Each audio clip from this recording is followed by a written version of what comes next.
Hey everybody, how's it going? We're enjoying a nice, cool, mild day today. It's that time of the week. You got it. And we've been enjoying a much cooler week than the last week. Prior to last weekend, where it was 110, 114, it was absolutely terrible. And now I'm enjoying cooler nights. I'm using blankets again. It's nice. And I'm able to burn a lantern or two in the evening without warming up the apartment. And it's nice. It's very relaxing, very calming. It's just perfect. That's right. We got a Winfield on the deck. We had a Winfield last week, but we have our big old Cyclone. Our big old cold blast Cyclone. It's a great lantern. It's a beautiful piece. I love it. And these Cyclones are really fun because the lift lever has a spring in it.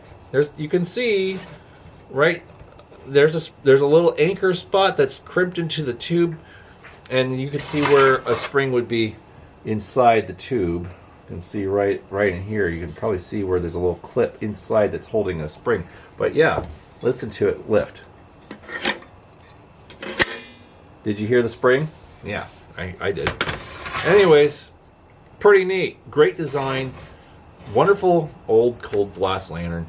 Circa 1905. Right around there. I'd say probably 1900, 1905. The Cyclone came out just before that. Right around, I'd say, 1898, 99. Give or take. I don't know too much about the Winfield cold blast lineup, but I know that they only had one. That's right. If you go to the Tubular Lantern Group's PDF file section and look up Winfield, there's only one catalog that they have uploaded because they're very rare. Winfield catalogs are extremely rare to find. I mean, most catalogs for these things are extremely hard to find, but Winfield they just really don't turn up much. But it's from about 1905, and if you go through that catalog, you'll see the lanterns that they offer. And they offer two versions of each. They offer two versions of the standard with a bottom lift or the side lift. They offer two versions of the Winfield Hurricane. No, Eclipse. The Eclipse, that's right. The Eclipse had a side lift and a bottom lift. Okay, so that's the number 2 size Winfield lantern. Hot blast, that is. And then they have the Cyclone. They had a bottom lift and a side lift. And this is the side lift. I would love to find the bottom lift version. Now, bottom lift means that there's a little loop here and you push up, and it has those neat spring-loaded wire guards with the, you get it. Anyways, you'll see what I mean. But they had the glass fount. They had they had a few other little things. I think they made some railroad lanterns, or driving lanterns. I forget. But Winfield didn't have an extensive catalog. They really didn't. They made several lanterns. I think they made more or offered more versions in the 80s and 90s than they did by the 1900s. They had a pretty streamlined catalog, and they made other things too. I also have a galvanized oil can, kerosene can from Winfield, and it's pretty neat to have something like that. It's like an accessory for the Winfield lanterns. I only have really a couple of Winfield lanterns. I don't have many, but the ones I have, I love, and they're really nice pieces. But the Cyclone is amazing, and I guess they felt they only needed to offer really one cold blast lantern. They didn't offer any variations. Well, they did. They had this one with 2 variations, side lift or bottom lift, and that's it. That's all I've seen in the catalog. They didn't have a dash model. I haven't seen a dash model. Not to my recollection. I'll have to go back and look at the catalog to make sure. I don't want to be misquoted, but that's all I see.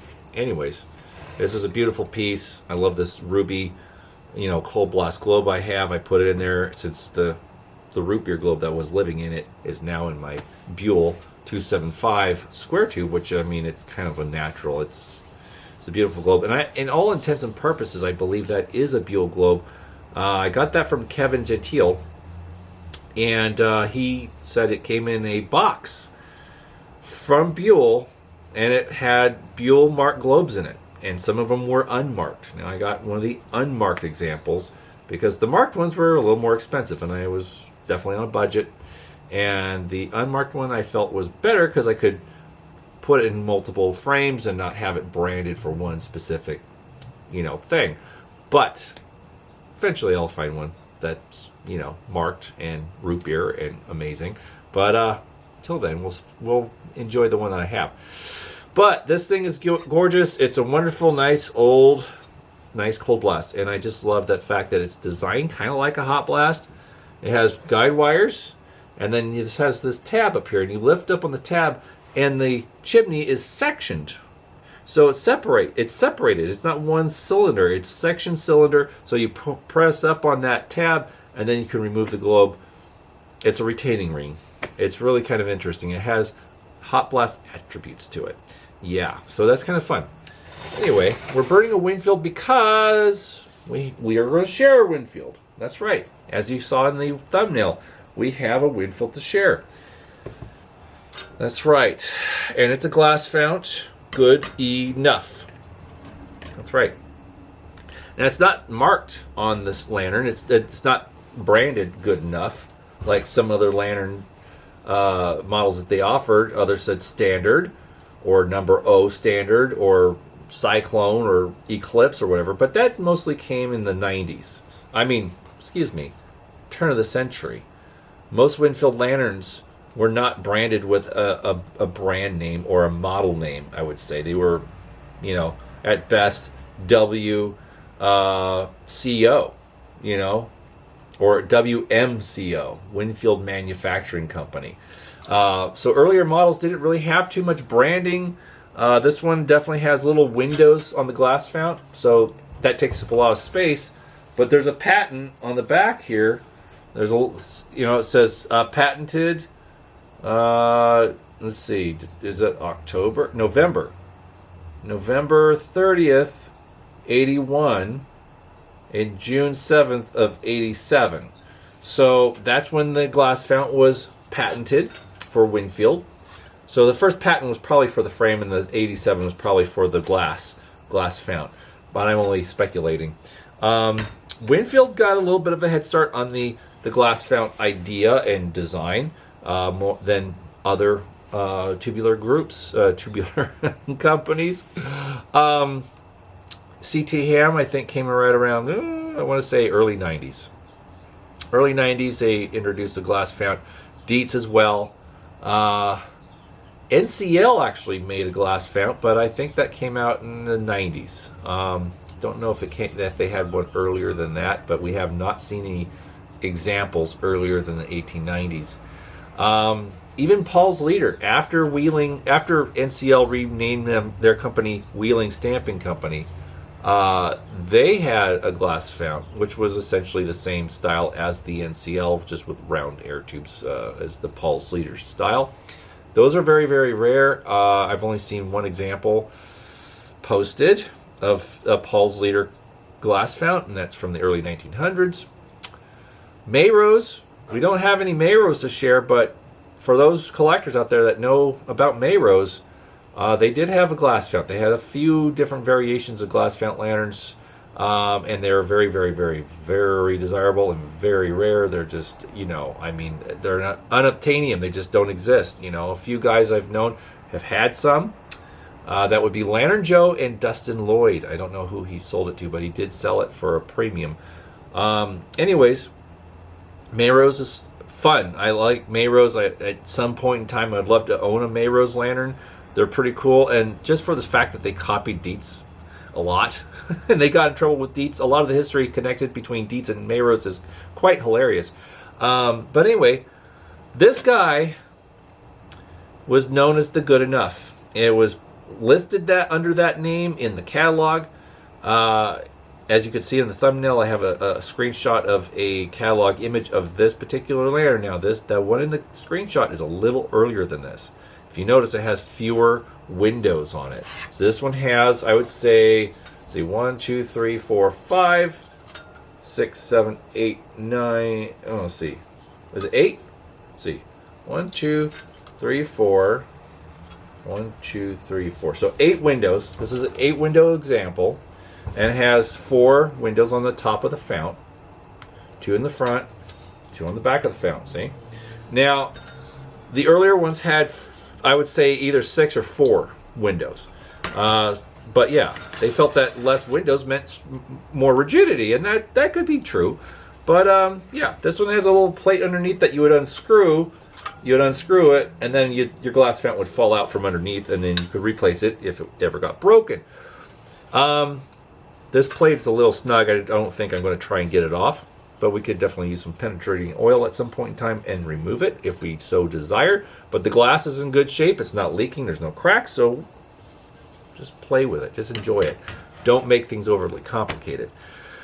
Now this one has the hoop bail, the round bail, soldered and mounted in the center of the draft tube. So, they had made a notch, and then they put a cap on there, and they have this little sleeve and soldered it all together, and you have this nice handy bail. It's cool. It's the earlier design. So this would probably be earlier 90s, maybe no later than 95. I know that the crinkle corner design came right around then.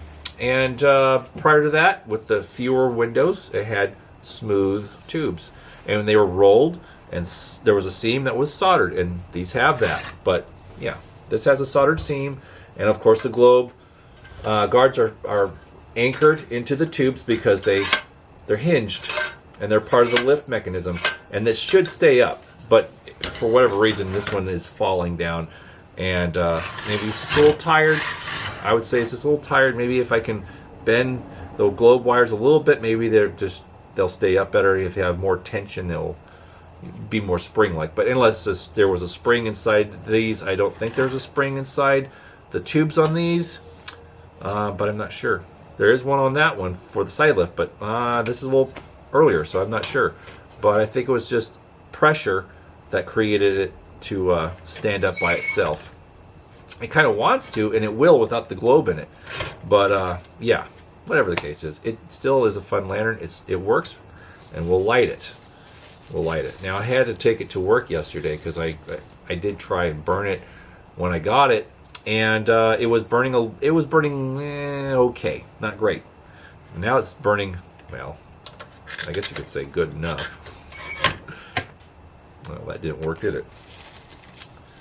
Good thing I have more matches. There we go. There we go. That's a good burn. That is a nice burn. It's proper. It's not ghosting. It's not peaking. It's not doing anything stupid. It's a happy, happy burn. Now, some people have asked me, what was the point behind a glass fount? Well, I mean, it's simple, really. People wanted to be able to see what kind of fuel they were dealing with. It was kind of a gas gauge, if you will. So they could say, oh, well, it needs more, or it has enough.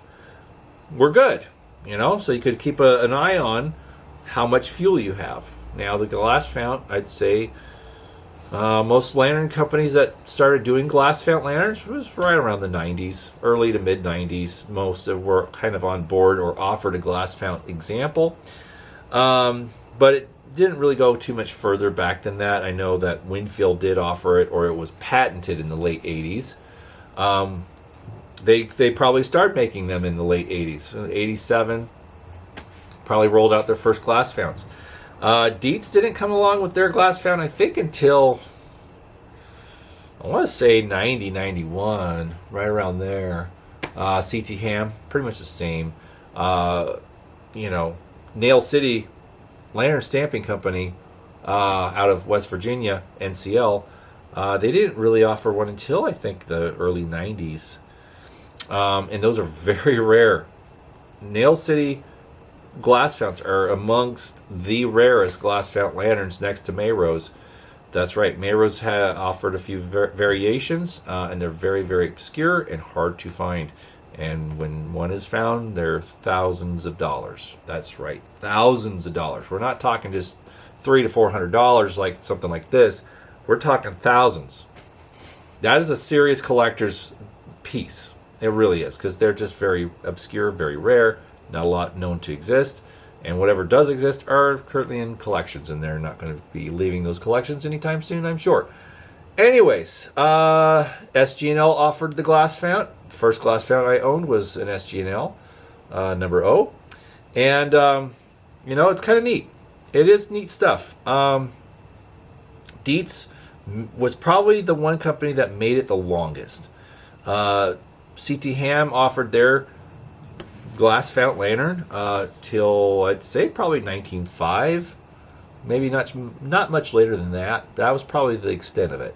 Now Dietz did continue to make the Dietz crystal clear into the 1910s. I'd say 14, 15, right around there was the cutoff point where they left it out of the catalog, where they no longer carried it or offered it. Now the Kirkmans have indicated that they had a customer that had a lantern that needed to be repaired, and they had a Dietz crystal from 1942. So right before the war, I guess you could still order a Dietz crystal. To have a crystal from that late, with a wire loop regulator stem, and probably it was still a flat Fount lantern, I'm sure. It was probably a Dietz Hylos type of Fount top, and square tubes with reinforcements like a Victor, with a fits-all globe. You still could get a crystal apparently. Now I would imagine that Dietz was kind of the company where if you wanted something, you could order it as long as you were willing to pay extra cost for them to use their old dies and tooling and everything. And they probably had boxes of glass Founts laying about and stored somewhere, and they're like, yeah, we still got that. We'll make you a run of those. How many you need? Or they probably say, we will for this amount. So if you order 4 or 5 cases, and each case was either half a dozen to a dozen lanterns. You could order, I think, half case or full case, or full dozen, half dozen.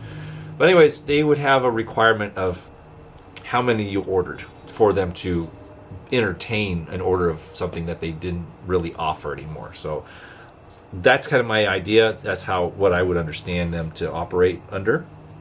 But yeah, if there's crystals from the 40s out there, then that would indicate that they were still capable of making them that late. But yeah, I mean, by the 40s, there was only 2 manufacturers. You had Wheeling, Embry, and Dietz. That was it by the 1940s. All the others, Berger, Prisco, Defiance, Winfield, Ohio, SG&L, all those guys are all gone. They were all gone. SG&L, of course, was consumed by Dietz in 1897, 98, after the Dietz fire in New York in 97. So,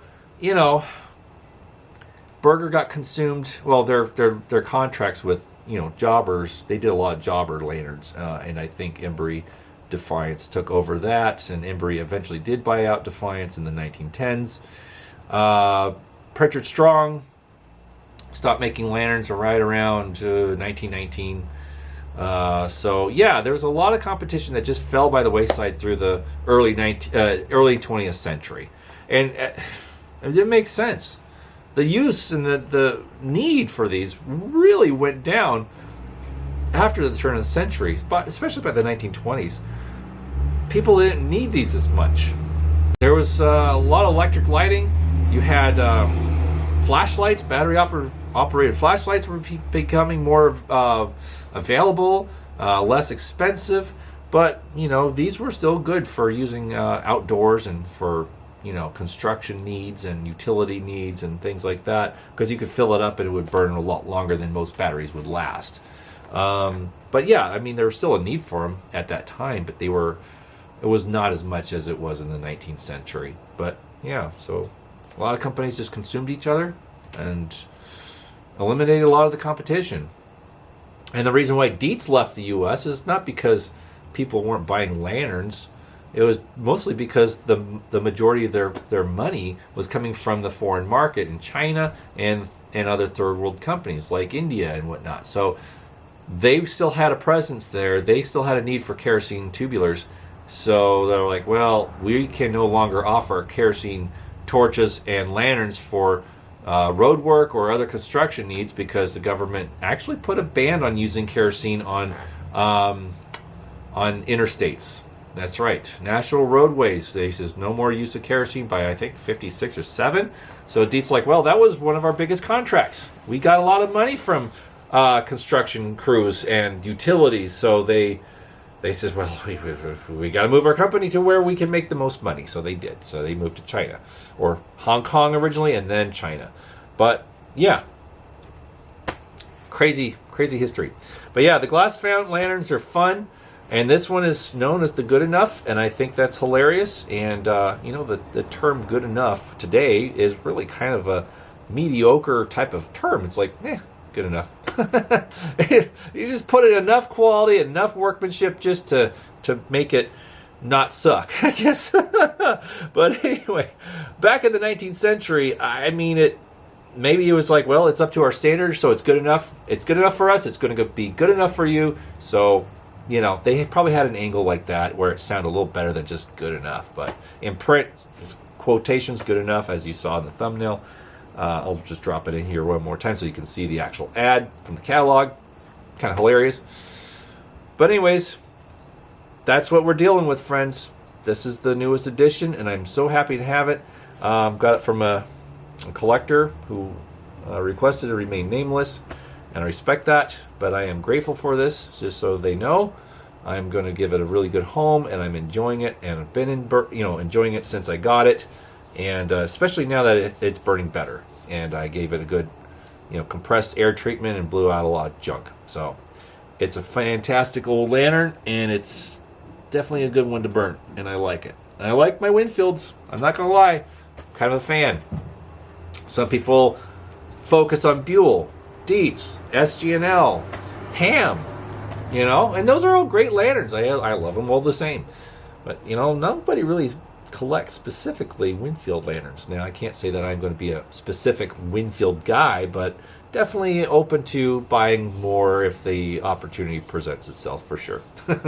Okay, friends, well, thanks again for tuning in, for joining me once again here in the Time Cave on this beautiful, mellow, gray, overcast, autumnal day.